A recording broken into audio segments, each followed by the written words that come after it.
Oke, assalamualaikum warahmatullahi wabarakatuh. Selamat malam, berjumpa kembali dengan Mas Bro Tegal.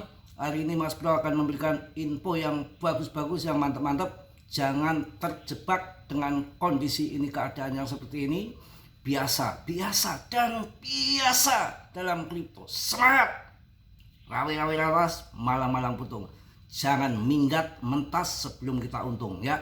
Pokoknya dalam dunia kripto hal yang sangat biasa. Sudah tidak aneh, turun kedua dibanting sampai 50%, 80%. Wah, saya sudah nggak mikiri. Waktunya pump juga pump. Akan saksikan data-data di sini. BlackRock sudah mulai akumulasi besar-besaran lagi ETH. Ketika kemarin turun 2 hari yang lalu, ya sampai kemarin 69, ternyata sebelum Powell ada ada FOMC, ya ada speak itu. BlackRock 2 hari langsung akumulasi. Kemudian pas speaknya Powell, Dopis naik ke 76 kan. Nah ini turun lagi, ternyata BlackRock hajar lagi. Sekarang pas BTC, ya kemarin satwe dulu, nanti akhir tahun BTC akan pump lagi. Bisa ada mikro strategi. Ini Metaplanet borong besar-besaran BTC. Nanti akan saya bedah, di sini akan saya buka datanya. Dan PP ada sekitar berapa miliar gitu yang ambil dari Binance, masukkan ke dompet. Banyak hal yang mereka lakukan, kita jangan kejebak dengan kondisi seperti ini ya. Kita akan kasih info-infonya, akan tetapi kalian tetap dior riset sendiri, karena dalam dunia kripto sangat berisiko tinggi, bisa cuan dadakan ataupun dolar mendadak ya. Ada sekitar aliran dana keluar bersih 19 juta dolar keluar dari Binance ya. Para pemegang mengamati tanda-tanda akumulasi yang sangat cerdas ya. Bisa luar biasakah ini, bisa mendorong kenaikan sampai 130%, akan segera terjadi kawan. Mudah-mudahan prediksinya seperti itu ya. Jangan terkecoh dengan kondisi keadaan itu, gila. Dan kalian tahu penurunan ini kerjaannya bandar yang betul-betul melikuidasi habis-habisan. Di sini game antara bandar sama trader banyak kemakan habis-habisan ya. Jangan kalian hiraukan dengan seperti kondisi keadaan yang ini. Yang menarik, grafik dominasi bulanan menunjukkan adanya penurunan yang jelas dari tren naik yang dimulai pada pertengahan kemarin. Puncaknya itu kan di bulan apa itu, saya agak lupa, itu sampai 65% Bitcoin dominannya. Ini naik 65% di puncaknya, kemudian terjun ke bawah sampai 57, naik lagi ke atas. Itu hal yang biasa untuk bikin panik retail sebelum betul-betul crash BTCD-nya. Jadi bisa, ini adalah menandakan akan terjadi all season. Dengan penurunan ini yang menyatakan bahwa penurunan dominasi BTCD dapat memicu apa yang disebut sebagai musim altcoin sejati, menambah sentimen ini dominasi Ethereum, ETH. Pokoknya dalam masa peralihan ya, barangkali seperti itu. Analis tersebut mencatat bahwa musim altcoin sedang dimulai setelah dominasi Bitcoin turun, setelah menembus garis tren yang sudah berlangsung selama 2 tahun 8 bulan kawan. Tenang saja ya, kita harus sabar, harus yakin. Kita lihat BTCD, lihat BTC, ETH dan BTCD akan mengetahui mengapa ya mengatakan all season dimulai. Tinggal nunggu aliran dana saja kawan. Uang pada belum masuk ini, pada ngumpet kemana ya, gila benar-benar ya. Kita sabar juga. Dan di lain sisi, dengan kondisi yang seperti ini, ternyata si BlackRock ini ya akumulasi gila-gilaan. Benar-benar kita harus semangat, harus yakin dengan kondisi ini. Mereka ternyata pada main serok-serokan ya. Wah ampun pokoknya ya. Ini betul-betul menandakan fase pemangkasan suku bunga mungkin nanti ya akan BTC menandakan fase pemangkasan terakhir sebelum Bitcoin melaju menuju ke level 150.000K. Maksudnya koreksi terakhir gitu ya, nanti giliran altcoin ya. Makanya ke depan saat bear kita harus merasakan dulu ya di BTC baru masuk ke altcoin, itu yang tepat seperti itu kawan ya. Jadi BTC ETH puncak likuidasi dengan 839,8 juta yang dihapus dalam likuidasi kripto selama 12 jam terakhir. Crash Bitcoin kilat, ini hanya kilat kemarin ya, adalah peristiwa likuidasi panjang sebesar sejak Desember tahun 2024. Jadi betul-betul makan ya, makan bandar ya. Ini akan terjadi, ini akumulasi yang besar ya. Konfirmasi awal sudah masuk, menunggu konfirmasi akhir sebelum membuat entry utama. Kesabaran adalah kunci, pengaturan yang kuat membutuhkan waktu untuk diselaraskan ya. Ini awas, si Lockrock bisa borong PP, nanti ada pasenya. Dia juga doyan koin-koin meme. Dulu di PP pernah adopsi besar-besaran, dia mendapatkan cuan.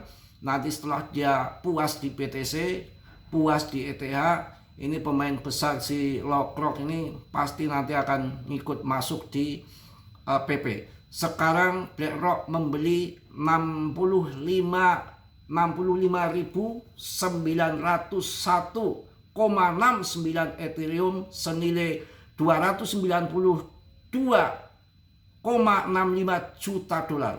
Gila, ini baru 1 jam yang lalu ya. Saya ulang lagi, si BlackRock ini membeli 65.901,69 Ethereum senilai 292,65 juta dolar. Gila. Itu yang terjadi saat ini ya. Jadi kita harus yakin dengan si BlackRock ini. Kalau di skala saat pada yang lain pada pusing, dia membeli yang sangat luar biasa. Dan di sisi lain, strategi akumulasi Bitcoin yang konsisten sejak April tahun 2024, Metaplanet ini juga telah memulai perjalanan mereka dalam mengakumulasi BTC dengan pembelian terbaru. Total BTC yang dimiliki oleh perusahaan kini mencapai 18.991 unit. Wah, ini nggak main-main. Ini Metaplanet borong lagi hari ini 103 Bitcoin senilai 11,6 juta dolar, menjadi pemegang terbesar di Asia. Jepang ya, gila. Hari ini Metaplanet borong lagi 103 Bitcoin senilai 11,6 juta dolar, menjadi pemegang terbesar di Asia. Metaplanet Jepang ini PP disandingkan pertama dijejer, tadi udah videonya BTC Ethereum PP. Dari BTC ini menggambarkan lari BTC selesai, lari ke Ethereum dana, bukan berarti BTC habis, enggak ya. BTC aliran dana, BTC Ethereum, kemudian PP. Kenapa enggak yang lain? Ini mantap ya. PP sangat bullish ya. PP sangat bullish. Ini ada yang betul-betul masuk, akan diperkirakan breakout sampai 798% breakout di 0,00023. Ini bisa terjadi karena akumulasi besar-besaran juga. Ini sangat bagus peluang-peluang yang kita harus ini ya. Ada fakta di balik aksi jual Bitcoin 43 triliun yang picu gejolak pasar. Jual 24.000 Bitcoin, pasar terhempas dalam hitungan menit. Para ahli aksi jual ini justru sehat untuk ekosistem. Data opsi memujudkan sentimen bullish masih kuat, likuiditas tipis dan leverage tinggi mempengaruhi dampak. Ya, kemudian masih pegang 152.874 BTC belum selesai. BTC akan 150-an juta saya rasa. Gila-gilaan ini ya. Kita akan simak langsung info-info yang perlu kalian ketahui ya, PP ini ada turun selama 2 hari ini 11% ya, 11%. Tapi kita harus melihat ada aliran dana yang masuk dan mengambil dari Binance sampai 9 miliar dolar, menandakan akumulasi yang gila-gilaan dengan membentuk segitiga simetris grafik, mengisyaratkan kemungkinan breakout ya. Kita harus sabar, jangan gegabah ya. Ini akan terbang ke depan, sudah di depan mata dengan didukung fundamental pemangkasan suku bunga. Jangan khawatir tentang PP turun di dekat 1 sekian-sekian sudah mulai kembali lagi harganya ya. Ini hanya cara pemain besar menggerakkan pasar. Mereka menjual dengan tinggi, harga tinggi, dan nanti barang turun dia akan serok kembali. Mereka menjual dengan harga tinggi dan sekarang mereka mendorong harga turun agar bisa membeli kembali dengan harga murah, yang lebih murah. Jadi uang pintar tidak mengejar lilin hijau, mereka membeli saat semuanya tenang dan merah. Harga yang lebih rendah ia adalah kesempatan bagi akun besar untuk mengisi ulang. Saat mereka siap pumping, berikutnya akan sangat besar. Jadi penurunan ini bisa dikatakan diacak mereka. Kalian harus ngerti, hati-hati ya. Kita dimainkan sama si well ya. Tenang aja, waktunya pump juga akan pump. Oke, kita akan bahas dengan dominasi Bitcoin lesu terjun BTCD-nya. Altcoin season akan segera tiba, prediksinya. Ini adalah pendapat para ahli yang perlu kalian ketahui. Mengungkapkan bahwa musim altcoin mungkin segera tiba karena dominasi Bitcoin turun di bawah garis tren naik jangka panjang yang telah langsung selama bertahun-tahun. Dalam sebuah postingan, analis tersebut mencatat bahwa musim altcoin sedang dimulai setelah dominasi Bitcoin turun setelah menembus garis tren yang sudah berlangsung selama 2 tahun 8 bulan. Ya, kita akan lanjut bahas metrik yang mengukur pangsa Bitcoin dalam kapitalisasi pasar total kripto ini mencatat turun 57,60 minggu ini. Ini menunjukkan bahwa Bitcoin telah kehilangan 4,13% pangsa pasarnya bulan ini karena dominasi Bitcoin berada di angka sekarang di 58 ya. Pada awal Agustus kemarin di 61,72% pada awal Agustus, dan sekarang sudah ke 58 dari 61,72. Ini artinya sudah mulai turun terus. Selain itu, dengan penurunan lebih lanjut ke 57,2, dominasi Bitcoin ini telah mengalami penurunan sebesar 3,29% dalam sehari terakhir. Yang menarik, grafik dominasi bulanan menunjukkan adanya penurunan yang jelas dari tren naik yang dimulai pada pertengahan 2022, dengan candle merah terbaru menunjukkan penurunan sebesar 6,69% dalam sebulan terakhir. Dengan penurunan ini menyatakan bahwa penurunan dominasi Bitcoin dapat memicu apa yang disebut sebagai musim altcoin sejati. Menambah sentimen ini, dominasi Ethereum ETH mengalami kenaikan sebesar 2,8% dalam sehari terakhir, mencapai 14,5% dalam pasar kripto. Itu mengenai BTCD. Ada 5 fakta di balik aksi jual well Bitcoin sampai 43 triliun yang picu gejolak pasar kripto. Semua dimainkan mereka. Ya. Jadi yang pertama adalah well jual 24.000 Bitcoin, pasar terhempas dalam hitungan menit. Luar biasa. Ya, jadi menurut laporan dari analis yang ditulis oleh si Akram ini, Akram Intelligence ya, aksi jual 24.000 BTC ini senilai 2,7 miliar dolar ataupun 43,9 triliun IDR pada 25 Agustus. Aksi ini menyebabkan koreksi sebesar 3,74%. Bla bla bla bla bla bla. Ya, hanya dalam waktu 10 menit memicu likuidasi senilai 623 juta, sekitar 10,1 triliun Aduh, menurut data dari Coinbase, ini luar biasa. Meskipun dampaknya besar, harga BTC masih mencatatkan kenaikan harian 2,41% dari titik terendahnya akhir pekan di kisaran 110,484 ataupun 1,796 miliar. Saat artikel ini ditulis, harga Bitcoin diperdagangkan di sekitar sekian. Udah ya. Yang kedua, para ahli, aksi jual ini justru sehat untuk ekosistem. Kemudian yang ketiga, data opsi menunjukkan sentimen bullish masih kuat. Yang keempat, likuiditas tipis dan leverage tinggi memperparah dampak leverage-nya gila-gilaan. Menurut Sen Dobson, aksi jual besar ini terjadi di saat likuiditas pasar sedang tipis, khususnya di akhir pekan. Artinya uang lagi sepi, ya, kondisinya lagi volume kecil, tapi dengan leverage yang tinggi menghantam bandar-bandar, memukul kembali mundur leverage di likuidasi. Begitu cara mudahnya. Hal ini membuat dampaknya menjadi lebih besar dari biasanya, terutama karena banyak posisi leverage long yang tingkat dewa yang belum ditutup selama sepekan sebelumnya.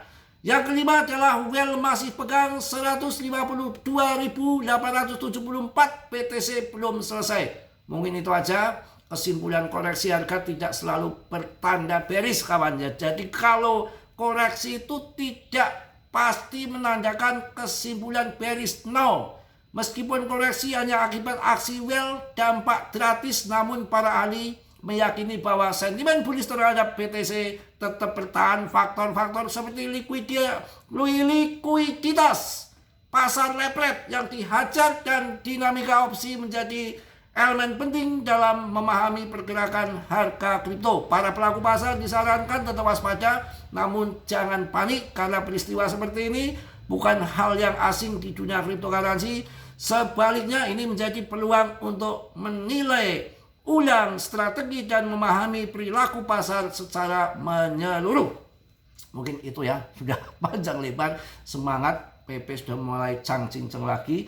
Semua apa yang saya uraikan tadi sudah lengkap. Begitu adanya leverage dihajar yang tingkat dewa, arah BTCD sudah mulai terjun ke bawah, di depan pemangkasan suku bunga, akhir tahun itu pasti pam gila-gilaan. Mudah-mudahan prediksinya seperti itu. Siklus 4 tahunan sekali, masih dalam relnya ya. Kurang apalagi kita mempunyai meme PP yang terbaik juga dengan holder yang naik terus ya. Sekarang sudah masuk ke 70 triliun lagi, rankingnya sudah masuk ke 30 lagi, nggak pernah terlempar jauh. Kalau koin jelek itu dari 28 terlempar ke 50, ke 40. Ini paling-paling hanya satu angka, ke 29, 28, 30, 29, 28, 30. Itu aja. Tetap kalian harus dion. Omongan Mas Bro jangan kalian telan mentah-mentah. Jadi semua tanggung jawab masing-masing. Saya ingatkan, warning ya, riset mandiri dalam bermain kripto berisiko tinggi, bisa cuan mendadak atau habis-habisan mendadak ya. Tentunya harus banyak belajar ya, harus tenang, cari koin-koin yang bagus, tidak sembarangan, yang bisa bermasa panjang. Mencari koin yang sudah lama, market cap-nya sudah gede, historinya ketika bear market mampu bertahan, ketika bull market masuk area baru. Saatnya tidak lama lagi, 4 bulan menuju akhir tahun, porto dirubah, koin-koin yang nggak bagus masukkan ke yang bagus-bagus, dipanen paling lambat akhir tahun. Kalau nanti bulan September terjadi pemangkasan bunga, pam-paman besar-besaran, kita bisa gunting 50%, amankan modal, amankan cuan sebagian, baru selebihnya ya cuannya kita gamekan sampai akhir tahun akan berapa kali lipat kita akan cuan di kripto tahun ini. Saya rasa begitu. Yang positif kalian ambil, yang buruk kalian tendang. Mas Bro mohon maaf yang sebesar-besarnya, tentunya nggak sempurna. Yang sempurnanya dimiliki oleh Allah Subhanahu wa Ta'ala. Oke, salam dari Tegal Mas Bro. Assalamualaikum warahmatullahi wabarakatuh. Cas.